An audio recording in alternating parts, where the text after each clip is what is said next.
Oi, pessoal, vamos para esse novo episódio do nosso podcast. Dessa vez nós vamos falar de uma coisa muito importante, que impacta no mundo reprodutivo, que impacta no mundo ginecológico e que impacta na qualidade de vida dos casais. A gente vai falar sobre endometriose. Eu fui muito criterioso em chamar, mas como eu tenho, vamos dizer, a sorte de ter grandes amigos, fica fácil para mim. Então eu tenho a chance de chamar alguém desse nível no mundo da endometriose. O Rubens Gonçalves é professor da Fundação ABC, é alguém de um relacionamento pessoal meu em que eu troco muita figurinha com ele, normalmente em relação a endometriose, e vocês vão ter uma novidade por que ele está aqui, não só para falar de endometriose, mas porque ele fez um movimento de explicação, um movimento até de sentimento dele mostrar para os pacientes dele em relação a essa doença que é a doença da mulher moderna. Rubens, seja bem-vindo. Obrigado, Mauro, grande amigo, um prazer estar aqui em mais um episódio do MBcast. Eu sou ginecologista obstetra, formado pela Faculdade de Medicina do ABC. Eu tenho um fellow em endoscopia ginecológica na França, no ano de 1998, logo após concluída a minha residência aqui no Hospital Jaraguá, em São Paulo. Eu tenho um mestrado em Ciências da Saúde, área de concentração em endometriose, pela Faculdade de Medicina do ABC. Depois eu cursei o MBA em Gestão de Saúde, no antigo IBMEC São Paulo, que se tornou INSPER. Atualmente eu curso doutorado na Faculdade de Medicina do ABC, onde eu sou assistente do setor de endoscopia ginecológica. E o interesse por endometriose surgiu na Faculdade de Medicina. No meio médico, você é o grande responsável pelo fato de ser o cara inovador, o cara que começou com o Hugo, o novo robô. Então, é o Proctor desse robô. Então, você pode não ter no teu cartão, mas aqui a gente fala, manda para o responsável lá do Hugo que ele vai operar. Obrigado novamente. Temos outros colegas que atuam na mesma área que eu, lá no Einstein, de grande importância no cenário nacional da endometriose.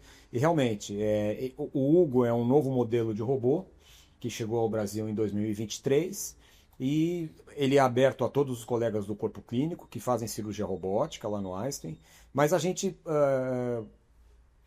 eu gostei bastante da plataforma. Depois de 15 anos operando no Da Vinci, né, que foi a plataforma que a segunda plataforma adquirida pelo hospital. A história da cirurgia robótica no Einstein começa em 1995, com a compra de um robô chamado Aesop, mas não durou muito tempo, não fez muito sucesso. Em 2008 chegou a plataforma Da Vinci, né? Em 2023 chegou o Hugo, e eu me adaptei muito bem à plataforma. É uma plataforma que ela tem algumas características que favorecem bastante o cirurgião, consequentemente o paciente. E a gente fez um número bom, a gente está chegando a quase 100 cirurgias no Hugo, né? Começo do ano que vem completaremos por volta de 100 procedimentos. Mas é uma plataforma aberta a todos, simplesmente eu gostei e passei a operar lá no Einstein as minhas pacientes que precisam de cirurgia robótica através dessa plataforma. Rubens, já falando, entrando na endometriose, a gente troca figurinha há muito tempo, sei lá, muitos anos, mais de 15 anos com certeza. Vamos explicar um pouquinho isso? Por que a endometriose não se tinha tanto diagnóstico lá atrás e hoje virou quase que a doença da mulher moderna? Nas clínicas de reprodução, que já é o meu mundo, 60% das mulheres têm algum grau de endometriose. E tem inúmeras publicações juntando o fertileuta com o cirurgião, ou a pessoa que trata. O cirurgião não quer dizer sempre tratamento cirúrgico. Algumas vezes é opção por um tratamento clínico, mas tem que ser um cirurgião. Por que você acha que teve essa mudança tão grande nesse período? A endometriose, ela é ligada diretamente, um dos fatores que pode fazer com que ela se desenvolva, Mauro, é o número de menstruações que uma mulher tem na vida antes de engravidar. Quanto mais uma mulher menstrua, maior a chance dela ter endometriose, dados de literatura médica, né? Então a gente tem esse dado epidemiológico de história. Quanto mais menstruações tem, maior a chance de ter endometriose. Quanto maior a exposição a disruptores hormonais. Disruptores hormonais são substâncias que estão, às vezes, em alimentos, em bebidas, às vezes até em substâncias que podem exalar uma fumaça, que pode ter disruptor hormonal. E os disruptores hormonais são substâncias que provocam um estado chamado de hiperestrogenismo na mulher, né? E a endometriose, o estrogênio é o hormônio produzido pelos ovários, a mulher acaba tendo um estado de hiperestrogenismo por substâncias que até provocam um aumento da produção de estrogênio no corpo dela. E o estrogênio a gente sabe que alimenta os focos de endometriose. Então as mulheres estão optando por ter filhos mais tarde na vida para realizar outros desejos, e aí ela tem mais menstruações. As substâncias tóxicas estão aí todas. Você que trabalha com endometriose, você sabe da importância da nutrição, né? Da infertilidade das pacientes que estão em endometriose em relação às doenças, à dieta anti-inflamatória, né? Evitar esses alimentos.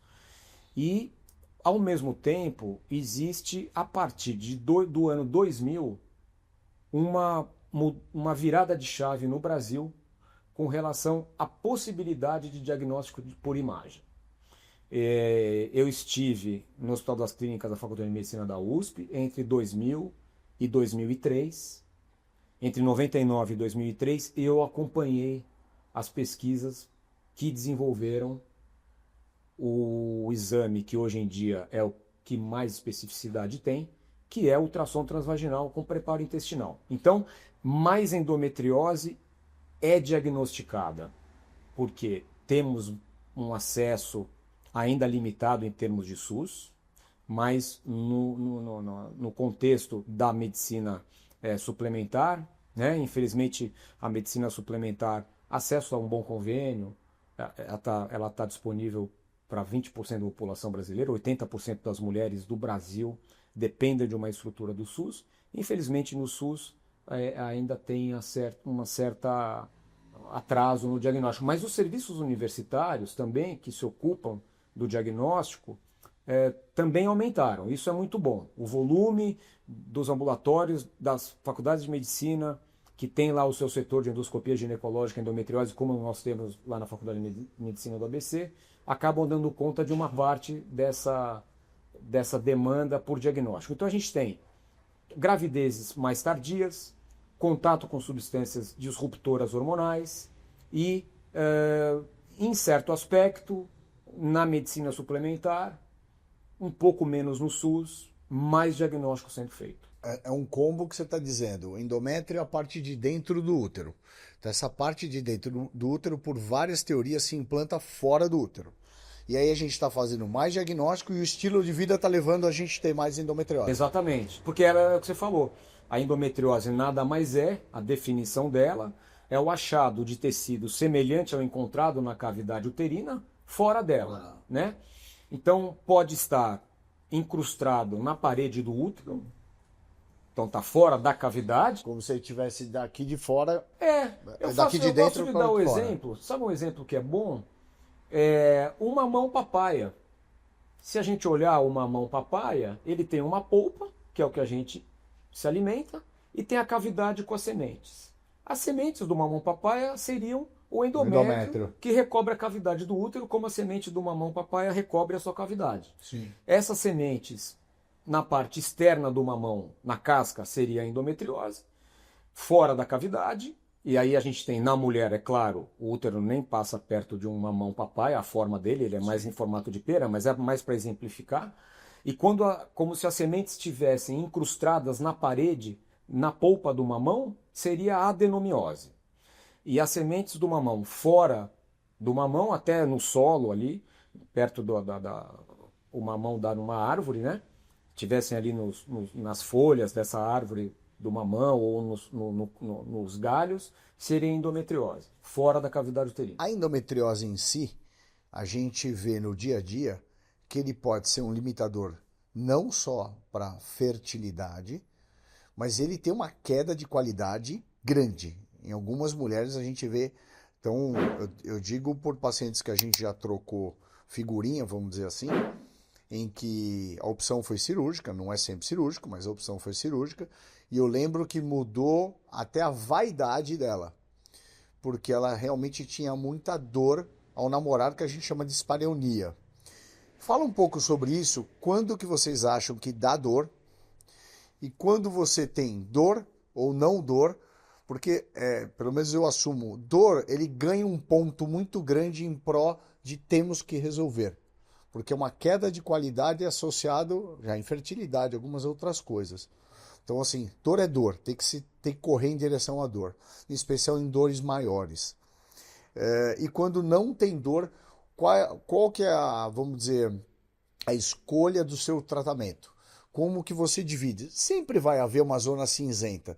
A gente tem, eu converso aqui, que está nos bastidores do Rafa, eu fico olhando muito, assim, eu trabalho muito com a percepção.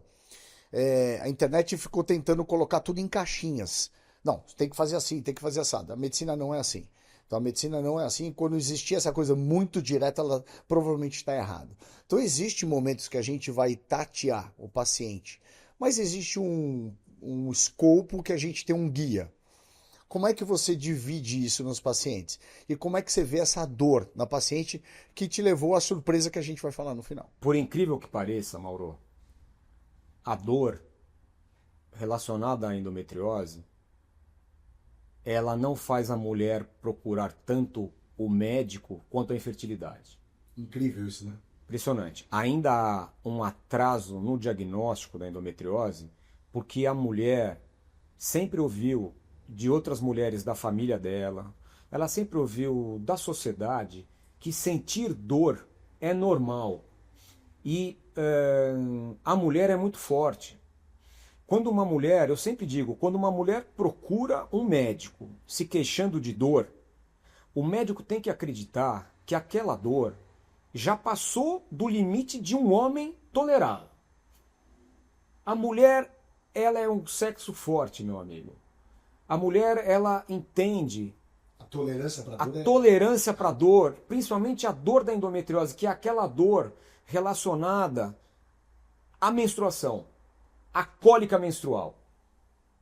Depois pode vir a dor na relação sexual se ela tem doença profunda, porque aí é a dor da penetração profunda. São aqueles focos de endometriose que estão ali no fundo da vagina, que acolam o reto, a região de trás do útero. Mas as mulheres que têm muita cólica menstrual, às vezes podem não ter nenhuma dor na relação sexual e ter endometriose. Aquela mulher que tem muita cólica menstrual e tem muita dor na relação sexual, provavelmente a doença já está num grau mais profundo. Então, primeiro, mulheres toleram muito a dor. Muito. O diagnóstico de endometriose, muitas vezes no Brasil e no mundo, é feito numa investigação de infertilidade que leva uma mulher a procurar um médico mais rápido porque ela acha estranho não ter engravidado até aquele momento, do que ela sentir dor. Então isso é muito interessante. Existem diferenças, a literatura coloca em até 12 anos o atraso no diagnóstico de endometriose quando a queixa é dor, e o suposto atraso no diagnóstico quando a queixa é somente infertilidade é de 4 anos e meio, porque é uma doença que, por questões genéticas, ela pode provocar dor mais infertilidade, ou só infertilidade e não ter dor. Nem dor para menstruar e nem dor na relação sexual. A dor ela vai subindo devagar, então as pessoas se acostumam, você vai acostumando com um pouquinho mais de remédio, um pouquinho mais de bolsa, um pouquinho mais, né, vamos dizer, as estratégias elas vão mudando devagarzinho, então não é de uma hora para outra, não assusta, é incrível, isso é a realidade. Tanto que você falou uma coisa que é da nossa rotina, tô falando, a gente tem que tentar expor o que acontece pra gente. Vem com exames, ultrassom com preparo é uma coisa praticamente da medicina particular e de poucos médicos que fazem muito bem, mas normalmente vem com a ressonância.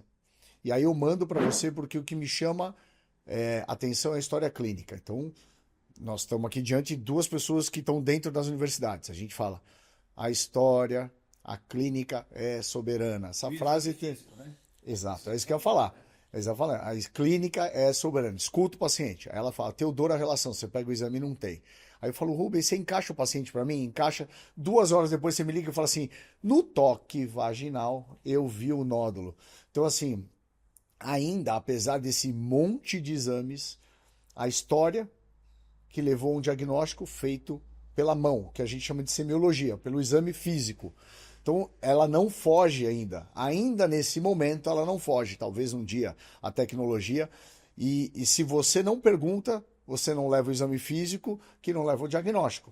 E aí, se você levar para a cirurgia, provavelmente essa lesão ia passar batido. A gente aprende na faculdade de medicina que a boa consulta médica, ela prevê uma anamnese, pergunta e resposta com o paciente, uma queixa que ela traz e uma duração dessa queixa. Doutor, eu sinto dor para menstruar que me leva a recorrer a um pronto-socorro há 10 anos, há 5 anos. Doutor, eu sinto uma dor no meio do ciclo menstrual, que também pode ser um sintoma de endometriose, uma dor pélvica, principalmente no período ovulatório, quando sobe o nível do estrogênio. Eu falei que o estrogênio alimenta os focos da doença. No período ovulatório, o estrogênio bate lá em cima. Doutor, eu tenho uma dor à relação sexual que eu não tinha com o meu parceiro há 3 anos. Eu estou junto com ele há 15. Aí o médico anota essas queixas e aí existe o exame clínico. E, infelizmente, eu escuto... Mas a história te direciona. A história direciona. Olhar ali. A história direciona. Infelizmente, a gente escuta histórias de pacientes que passaram aí e nunca foram examinadas. E esse telefonema que eu te dou, depois da consulta, do paciente que você me encaminhou, você já sabe. Eu já sei. Vai enriquecer até a possibilidade do radiologista fazer o diagnóstico. Exato. Porque eu mando lá para as minhas amigas Lucianas, Luciana Chamier, Luciana Raiza, Ana Paula Carvalhal, Ana Paula Clautal, as nossas amigas que têm esse diagnóstico puro, o Leandro Acardo, não vamos nos esquecer do precursor, Manuel Orlando, né? Que quando eu estava no HC, era ele que fazia os exames. Então, se você põe na história clínica, você cria uma visão viciada, ele já vai olhar com o melhor detalhe. Eu reporto. E tudo começou na fala, né? Na fala. Começou na fala. Você fez a pergunta, a pessoa te respondeu, exato. Aquilo te alerta, te leva um exame físico e te leva um exame. E o diálogo do médico de consultório com o radiologista, ele tem que ser nesse sentido. Coloca no pedido, no exame clínico da paciente, eu encontrei aqui, porque você fala para o radiologista assim, olha, o que você está dizendo? A mensagem para o colega, né? Por favor, eu encontrei aqui à direita, à esquerda, embaixo, em cima, dá uma olhada, né? Então, eu acho que o ouvido do médico e o saber ouvir, né? Eu acho que hoje em dia tá se perdendo um pouco essa qualidade de deixar a mulher falar. Você sabe que existe uma estatística, não sei se eu já te contei, Sociedade Americana de Pediatria, ela tentou estimar qual é a chance de um pediatra fazer um diagnóstico que se aproxime mais do que o que a criança tem, por ouvir a mãe, durante 5 minutos no início da consulta. Aumentou em 80% a chance do pediatra fazer um diagnóstico se a paciente sentar e ele não interromper. Por quê, Mauro? Quando o paciente vem ao consultório, a paciente vem ao consultório, a mulher, que cuida muito melhor da própria saúde do que o homem, ela vem com um pensamento que ela desenvolveu ao longo das semanas, dos dias antes da consulta, de um roteiro do que ela vai falar para o médico. E se você recebe a paciente, você fala bom dia, boa tarde, boa noite, não importa. Pois não, como eu posso ajudá-la? E deixa a mulher falar. E vai, isso que você falou, ou no ouvido. E vai ouvindo, vai ouvindo. Vai pincelando com algumas perguntas. Mas 5 minutos fica quieto. É isso. Fica quieto durante 5 minutos, você fala, olha, É como conversar com um amigo. Exatamente. Eu falo isso na faculdade, é uma informalidade positiva. Deixa teu amigo falar, ele vai contar a historinha dele. Eventualmente você pinça. Então, quando você tem uma dúvida, eu falo assim, só pede só um minuto que eu vou anotar. Na verdade, você só quer desacelerar um pouquinho. Isso. Mas você não pode cortar a linha de raciocínio. Exatamente. Senão é aquela história, o que eu estava falando mesmo? Exato. E aí você interrompeu a paciente, ela... Onde é que eu estava? Então, eu acho que é isso. E você é um médico que faz isso, a gente sabe. Deixa falar, e o médico precisa saber que ao deixar um paciente falar, ele vai aumentar a sua capacidade de diagnóstico. E às vezes a informalidade de falar uma coisa nada a ver. Você introduz uma coisa, você vai deixando. Porque existem, dentro da endometriose, existe essa investigação sexual. E nem todo mundo tem essa abertura de sair falando. Então você vai conduzindo, quando uma pessoa não te responde, ela foge, você vai só. Mas no fundo, é a fala que vai deflagrar talvez a cura.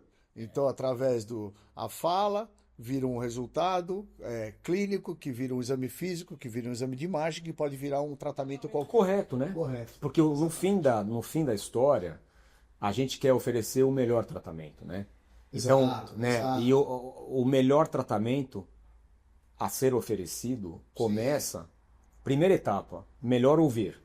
Tem uma coisa que eu sempre falo, que o médico é aquele menino de 16, 17 anos que gostava de biológicas, mas que ele era igual a todo mundo. Ele jogava bola, ele fazia coisa errada, e que aí depois ele ganhou um diploma e um avental. E dentro disso ele continua. Por que ele gostava de biológicas? A matéria chamava atenção. E por que ele fez medicina? Porque ele gosta de ajudar. Então qualquer coisa que ele seja diferente disso está errado. Um ser humano muito simples. O médico, no fundo, é um cara muito simples. Então, quando a gente está no meio dos médicos, entre nós, a gente sabe que a gente é muito simples entre nós. Você falou uma coisa muito importante. E eu preciso colocar essa frase que você falou agora sobre por que eu decidi ser médico, porque eu gosto de ajudar. Eu ouvi da professora Carmen Miziara, que deu o curso agora do doutorado que eu estou fazendo, de bioética. A professora Carmen, ela é uma professora, ela e o Ivan Miziara, o marido, eles dão um curso de bioética dos melhores que eu já participei. Lá atrás no mestrado eu fiz, e agora eu tive que refazer porque o mestrado foi em 2012.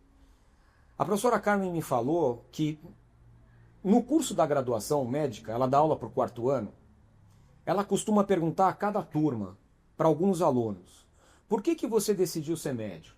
O que te fez optar pela profissão de médico?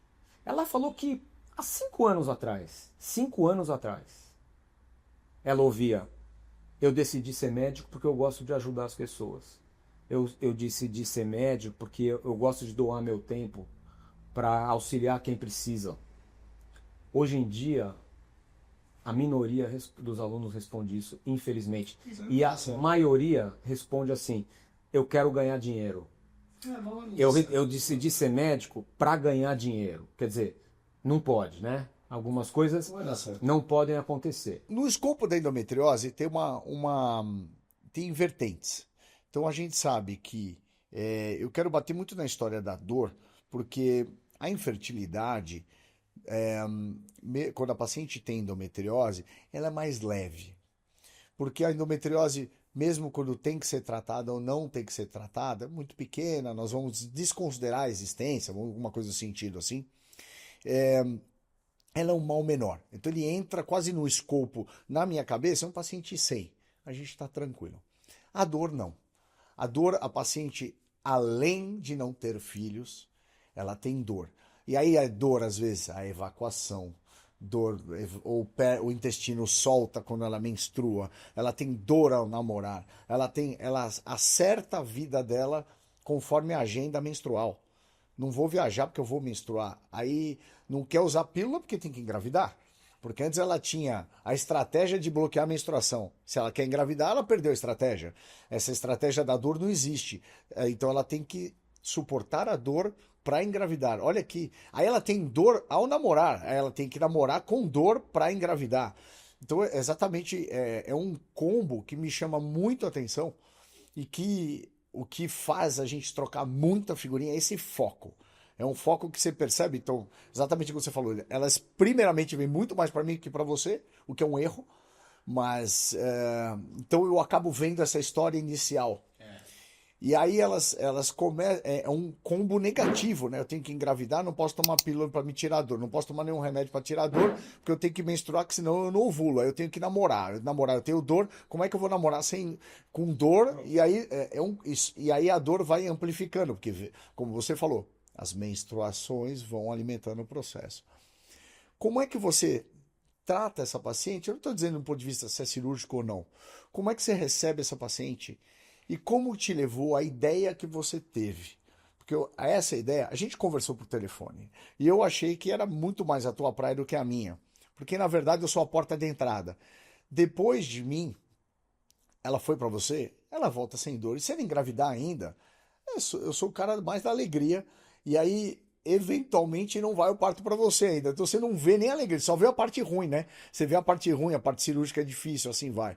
Como é que você recebe essa paciente e o que te levou à ideia que você teve que a gente vai falar? Convivendo com você ao longo dos anos, e porque muitas vezes a paciente infértil vem para nós, ginecologistas, vem para mim, eu aprendi a investigar e a questão infertilidade, vamos falar da dor. Uma primeira coisa que eu aprendi, é se é uma paciente que, apesar daquela dor intensa que impede o ato sexual, é uma paciente que não tem uma indicação direta de fazer a fertilização in vitro.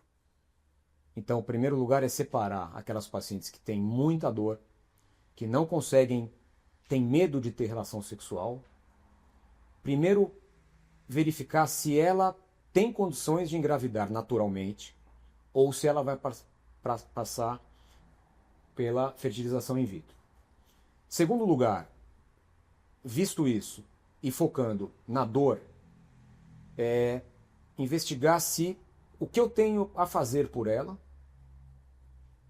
que não seja hormonal, porque se a gente faz um tratamento hormonal para endometriose, obrigatoriamente você está tendo que suspender menstruação e ovulação, obrigatoriamente. O que eu posso fazer por ela? A manta é curta, né? Muito curta. Para que ela não tenha dor e consiga manter relações sexuais sem dor, tentando engravidar, e eu tendo verificado que a chance de gravidez natural é possível. Esse é um grande problema, porque normalmente são pacientes que, repito, a gente falou antes, quando tem a dor, a dispareunia de profundidade, que é a dor na relação sexual da penetração profunda, normalmente é uma doença avançada. E essa doença avançada, quando a mulher já tem filhos, quando não invade o intestino, a gente pode tratar com suspensão de menstruação, mas não pode tratar quando ela quer ter filhos. E normalmente são essas pacientes que a gente acaba indicando a cirurgia. E aí melhoram muito. E com a cirurgia até podem continuar tentando em casa, sem dor, sem medo de ter relação sexual, sem medo de ser rejeitada pelo companheiro, porque, infelizmente, ao longo desses anos, já testemunhamos pacientes com depressão, divórcios, separações, já acompanhamos depressão, porque a mulher no trabalho ela fica taxada de fresca, essa aí não vem trabalhar nunca quando está menstruada, dá um jeito de faltar. Então a mulher, isso mexe muito com a autoestima dela, ela é taxada de infértil, ela é taxada de fresca, o companheiro reclama porque ela tem dor na relação sexual, aí os companheiros homens acham que ela é uma forma dela rejeitá-los, e já começa a pensar que ela arrumou um outro companheiro. Então, realmente, o que me fez escrever o livro... Então você fez um livro sobre Eu fiz um livro chamado Dores Femininas. Noite de autógrafos, dia 11 de novembro, na livraria Drummond, do Conjunto Nacional, na Avenida Paulista. Conjunto Nacional é aquele prédio famoso na esquina da Paulista com Augusta, do lado de cá dos Jardins, não do lado do centro. Das 6h30 da noite às 9h30 eu vou lançar o meu livro. E o Dores Femininas, que é o nome dele, ele foi escrito muito por uma angústia minha como médico. Você me falou isso. Maurão. Você me ligou. Eu falei, cara, é mais teu do que meu. Principalmente depois que eu atendi algumas pacientes ao longo dos anos, que a vida da mulher social, a vida dela familiar, a vida dela conjugal foi profundamente afetada pela endometriose. É muito triste.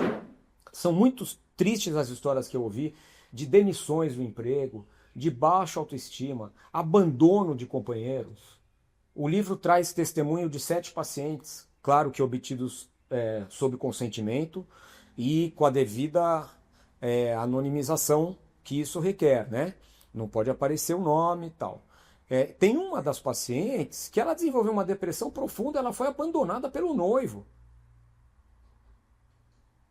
Porque ela passava por médicos que falavam, não, isso é normal, toma Buscopan que melhora. Então esse livro foi escrito com o propósito de expandir a minha possibilidade de ajudar essas mulheres, seus companheiros, seus familiares e seus amigos, além dos limites das 4 paredes do meu consultório e além dos limites dessas pacientes que me procuram no consultório, das pacientes que nos procuram no ambulatório de endometriose da Faculdade de Medicina do ABC, em Santo André. Eu tenho que fazer mais. Eu tenho que ser capaz de ajudar mais ainda. Então, esse livro que eu quero te presentear aqui, essa é a sua edição, sua cópia, o Dores Femininas. Eu não tenho mesmo, não tá nada armado aqui não, hein? É um presente que eu trouxe para você. Eu não vou autografá-lo, porque o Mauro vai estar lá dia 11, ele vai receber o autógrafo lá no dia 11 de novembro, repito, das 6h30 às 9h30, Livraria Drummond do Conjunto Nacional. Esse livro foi escrito com esse propósito, de tentar ajudar quem precisa. E quem precisa são os pacientes, em primeiro lugar, quem precisa são os seus familiares, quem precisa dessa conscientização de como a endometriose afeta a vida da mulher, seus companheiros também. Então eu espero que seja um livro que possa ajudar. Eu tenho um grande amigo chamado Abram Topchevsky. O Abram tem uma ONG chamada Notea Autismo. A Notea acolhe crianças e seus familiares com autismo, e toda a venda desse livro, na noite de autógrafo, a parte que me caberia como autor, tem uma parte da editora, tem uma parte do autor, eu vou destinar o recurso financeiro à Notea Autismo. Então, para vocês que comparecerem lá, na noite de lançamento, saibam que vocês vão estar ajudando muitas crianças com autismo que não têm acesso a uma medicina particular, ou mesmo acesso à medicina suplementar, convênios, a que seus familiares, essas crianças tenham um atendimento melhor. Então eu te homenageio com a entrega. Eu agradeço. Amigo é assim, né? Amigo a gente fica um tentando levantar o outro. Mas eu acho que tem uma coisa muito legal. Eu, de novo, na percepção.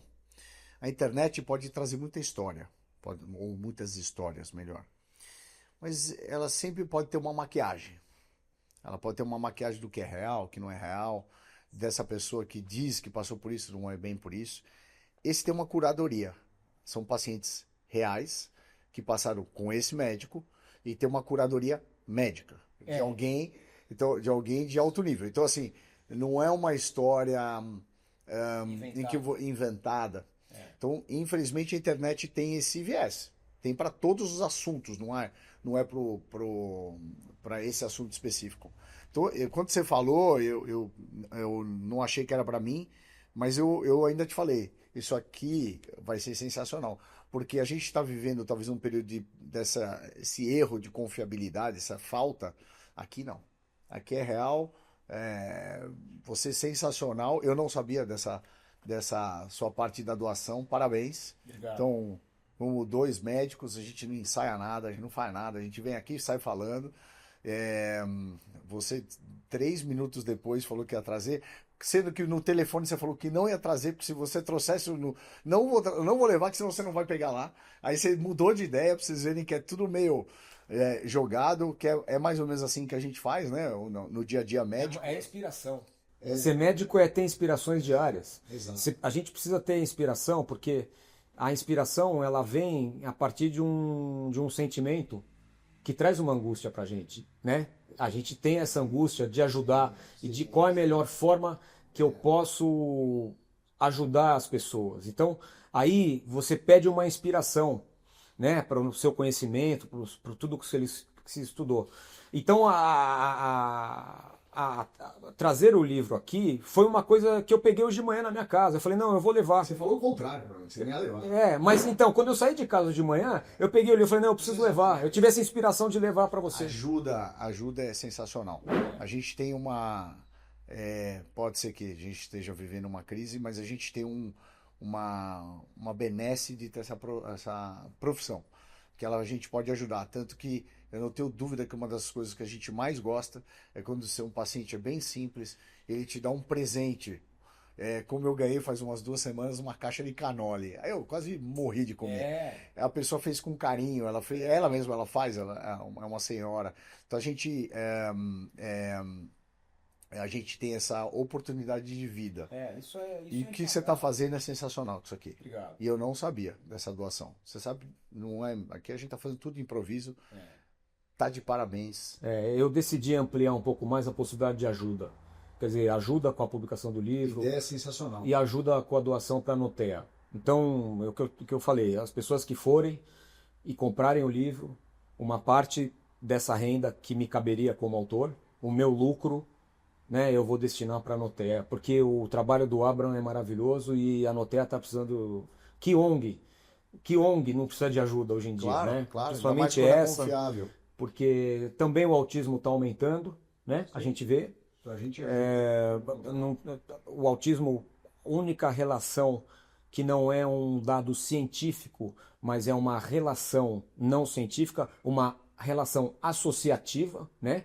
As relações associativas não são relações em que o devido método científico é aplicado para você chegar a ela, mas a associação com o autismo e gestações tardias, ela está presente. Sim, tá acontecendo. Eu acho que está todo mundo procurando a causa do autismo, ninguém encontrou, mas a associação que existe é com gestações tardias. Endometriose acontece por gestações tardias, autismo, relação associativa com gestações tardias. Então, eu busquei essa causa do autismo, que de alguma forma, Mauro, tem uma relação com gestação tardia, como o tema do livro tem. Eu estou feliz aqui, e mais que isso, eu estou honrado, embarguei aqui com essa tua atitude, achei sensacional, a ideia sensacional, a execução melhor ainda. Vamos deixar mais um episódio aqui, espero vir com outros temas, espero vir trazer informação técnica boa, confiável, e de uma certa maneira emotiva, emocionante. Obrigado pela honra de você ser meu amigo. Valeu, irmão. Valeu. Obrigado a todos.